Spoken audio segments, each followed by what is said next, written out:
आज के एक बहुत महत्वपूर्ण और शुभ कार्य के अंदर उपस्थित कोयला और खान विभाग के मंत्री और मेरे मित्र श्रीमान प्रहलाद जोशी जी, सचिव कोयला श्रीमान जैन जी और देश भर के 10 राज्यों में फैले हुए 150 स्थानों पर उपस्थित आज के वृक्षारोपण अभियान में सम्मिलित कोयला विभाग के सभी कर्मचारी, अधिकारी, श्रमिक भाइयों को मैं इस कार्यक्रम के लिए बहुत बहुत शुभकामनाएं देता हूं। आज का ये कार्यक्रम और भी महत्वपूर्ण इसलिए है कि कोयला विभाग ने आज का दिन चुना है। आज लोकमान्य तिलक और चंद्रशेखर आजाद का जयंती दिन है। ये दो ऐसे महापुरुष थे जिन्होंने अपना सर्वस्व जीवन, पूरा जीवन की क्षण क्षण देश को समर्पित की। आजादी के आंदोलन में बाल गंगाधर तिलक, लोकमान्य तिलक के योगदान को सदियों तक नहीं भुलाया जा सकता। एक ऐसा व्यक्तित्व था जिनके सामने 2 रास्ते थे, ईश्वर ने दी हुई बुद्धिमत्ता, ईश्वर ने दी हुई विद्वता, इसका उपयोग और उपभोग स्वयं के लिए करना या देश के करोड़ों गरीबों के लिए करना, देश की आजादी के लिए करना, देश की संस्कृति और अपने धर्म को आगे बढ़ाने के लिए करना। और उन्होंने बड़ा कठिन रास्ता चुना कि इस देश को आजाद करने के लिए पूरा जीवन समर्पित करें। इतनी विद्वता, इतनी बुद्धिमत्ता, इतनी चातुर्यता होने के बावजूद स्वयं के लिए कुछ करे बगैर भारत के जन जन के अंदर स्वतंत्रता की भावना को जागृत करना, इसको सुदृढ़ करना और उसको एक आंदोलन का स्वरूप देने में बाल गंगाधर तिलक, लोकमान्य तिलक का बहुत बड़ा योगदान रहा। स्वतंत्रता के लिए उन्होंने दिया हुआ मंत्र, आजादी मेरा जन्मसिद्ध अधिकार है, वो मंत्र आज भी भारत के युवाओं को प्रेरित करता है। और मैं मानता हूं कि उन्होंने जो शुरुआतें की, चाहे गणेश उत्सव की शुरुआत की है, चाहे लोगों को साक्षर बनाने की शुरुआत की है, चाहे संस्कृति को आजादी के आंदोलन के साथ जोड़ने की शुरुआत की है, इसी के कारण कहते हैं कि लोकमान्य तिलक भारतीय संस्कृति की, भारतीय चेतना की आत्मा थे। आज ही के दिन लोकमान्य तिलक ने अपना नश्वर देह छोड़ा था। मैं आज हम सब की ओर से तिलक महाराज को द्रवित हृदय के साथ श्रद्धांजलि भी देता हूं और उनकी पुण्य स्मृति को सालों तक देश संभाल रखे और करोड़ों करोड़ों युवा प्रेरणा ले, इस प्रकार के हम उनके विचारों को आगे बढ़ाए, ऐसी आशा भी रखता हूं। चंद्रशेखर आजाद भी भारत माता का वो सपूत जो कभी न झुका, न कभी झुकने का विचार किया। अंग्रेजों के खिलाफ सशस्त्र क्रांति का जो धड़ा था, जो एक अलग विचारधारा थी सशस्त्र क्रांति करके भारत को आजाद कराने की, उसका इतिहास चंद्रशेखर आजाद के नाम के बगैर लिखा नहीं जा सकता। कई सारे युवाओं को उन्होंने प्रेरणा दी, एक अलग दल बनाया और उसी दल ने भारत की आत्मा को झंझोड़ने का काम किया। भारत माता को गुलामी की बेड़ी से मुक्त कराने का, बेड़ियों को तोड़ने के लिए चाहे रास्ता जो वो हो, आप बाहर निकलो, शस्त्र हाथ में लो, सत्याग्रह करो, जो करना है, मगर एक अंग्रेज अब हम पर राज नहीं कर सकता, ये दृढ़ निश्चय उन्होंने आरोपित करने के लिए, वो संस्कारित करने के लिए युवाओं के मन के अंदर एक बहुत बड़ा काम किया। और उनके बलिदान ने उस जमाने में करोड़ों करोड़ों युवाओं को आजादी के आंदोलन के साथ जोड़ा। निर्भीक, दृढ़ निश्चयी और बहुत अच्छे साहित्यकार चंद्रशेखर आजाद को भी मैं आज प्रणाम कर कर विनम्रता से श्रद्धांजलि देना चाहता हूं। और मैं श्री प्रहलाद भाई को निवेदन भी करना चाहता हूं कि जितने भी वनों का आप उपवनों की शुरुआत कर रहे हैं वो सभी को चंद्रशेखर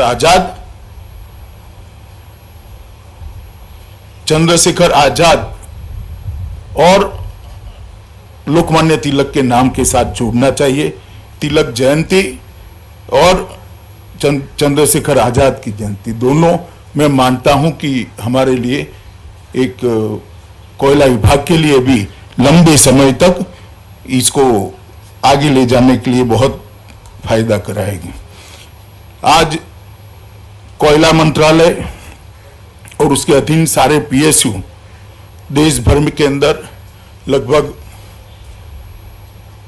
150 स्थानों पर 6 लाख से ज्यादा वृक्ष उनका आरोपण कर कर पर्यावरण की सेवा में एक बहुत बड़ा अभियान करा है। मैं सभी कोयला मंत्रालय के कर्मचारियों को, अधिकारियों को और कोयला मंत्री जी को, उनकी पूरी टीम को बहुत बहुत शुभकामनाएं देना चाहता हूं। आमतौर पर कोयला के मंत्रालय के लिए पर्यावरण को क्षति पहुंचाने वाला मंत्रालय माना जाता है, मगर जब से मोदी जी देश के प्रधानमंत्री बने हैं और विशेषकर प्रहलाद भाई जब देश के कोयला मंत्री बने तब से पर्यावरण के लिए भी कोयला मंत्रालय की सजगता हमें दिखाई दी पड़ती है। अनेक विध काम उन्होंने शुरू किए हैं। मैं आज इसका बहुत डिटेल जिक्र नहीं करना चाहता। 10 राज्यों के 38 जिलों में 600 एकड़ में टोटल 6000 एकड़ के अंदर वृक्ष लगाए जाएंगे। आज इसमें से 600 एकड़ के अंदर लगाए जाएंगे। 6 लाख वृक्षों का रोपण किया जाएगा, 5 लाख पौधों का वितरण कराया जाएगा और आज 150 स्थानों पर एक साथ इसकी शुरुआत हुई है। मित्रों, जिस प्रकार का जीवन हम जिए हैं और एक विकास की अंधी दौड़ के अंदर हमने भारतीय संस्कृति के मूल मंत्र था कि प्रकृति हमारी मां है, उसका दोहन कर सकते हो, उसका शोषण नहीं कर सकते हो। वो मंत्र को हमने भुलाया और उसी का परिणाम आया कि जो ओजोन का पड़ है, ओजोन का स्तर है, इसके अंदर कई बड़े बड़े छिद्र पैदा हुए और सूर्य नारायण की गर्मी सीधी पृथ्वी पर पड़ने लगी। इसके कारण पृथ्वी का तापमान भी बढ़ा है, जलवायु पर इसकी गंभीर असर उत्पन्न हुई है और जलवायु परिवर्तन से आज पूरी दुनिया डरी हुई है। और इसका एक ही रास्ता है जो हमारे पुराणों ने बताया, हमारे ऋषियों मुनियों ने बताया कि वृक्ष मानव का मित्र है, वृक्ष ही हमें इस संकट से बचा सकता है। और हमारे यहाँ कई ऐसी पौधों की जातियां, प्रजातियां हैं जो 100-150 साल तक जीकर मानव की सेवा कर सकती हैं। पीपल 100% ऑक्सीजन देने वाले वृक्षों में से एक है। इसीलिए श्री कृष्ण ने गीता में कहा कि वृक्षों में मैं पीपल हूं। उन्होंने पीपल को अपने साथ इसकी तुलना कर कर पीपल का महत्व बढ़ाया। इसी तरह से नीम और कई प्रकार के जामुन, नीम, बरगद, कई पेड़ ऐसे हैं जो सबसे ज्यादा ऑक्सीजन भी देते हैं और लंबे समय तक जीते हैं। मेरा आग्रह है कोयला मंत्रालय से कि आप जब भी वृक्षों का चयन करें, इस प्रकार के प्राकृतिक परंपरागत वृक्षों का चयन करिए जिनका आयुष्य बहुत लंबा है। हमारे मत्स्य पुराण के अंदर एक बहुत सुंदर श्लोक लिखा गया है जिसका अनुवाद है, जल कुंड, जो जल का कुंड होता है 10 कुओं के समान होता है। एक तालाब 10 जलकुंड के समान होता है, एक सुपुत्र 10 तालाब के समान होता है और एक वृक्ष 10 पुत्रों से भी ज्यादा पृथ्वी का कल्याण करता है। यही बताता है कि वृक्ष हमें कितना दे सकता है। और आदिकाल से ही वृक्ष के महत्व को भारतीय संस्कृति ने स्वीकारा है और भारतीय संस्कृति ने इसको बढ़ावा भी दिया है। मैं मानता हूं आज का कार्यक्रम सिर्फ इस सीजनल कार्यक्रम न बने, पूरे कोयला मंत्रालय के हर नीचे के नीचे कर्मचारी का संस्कार इससे बने कि हमारे दायित्व देश के पर्यावरण को, दुनिया के पर्यावरण को संभालना भी है और मुझे भरोसा है प्रहलाद भाई के नेतृत्व में ये जरूर होगा। विगत 6 सालों का देखें तो कोयला मंत्रालय ने अनेक नए इनिशिएटिव मोदी जी के नेतृत्व में दी है और प्रहलाद भाई ने ये 1-1.25 साल के अंदर इसको बहुत गति देने का काम किया है।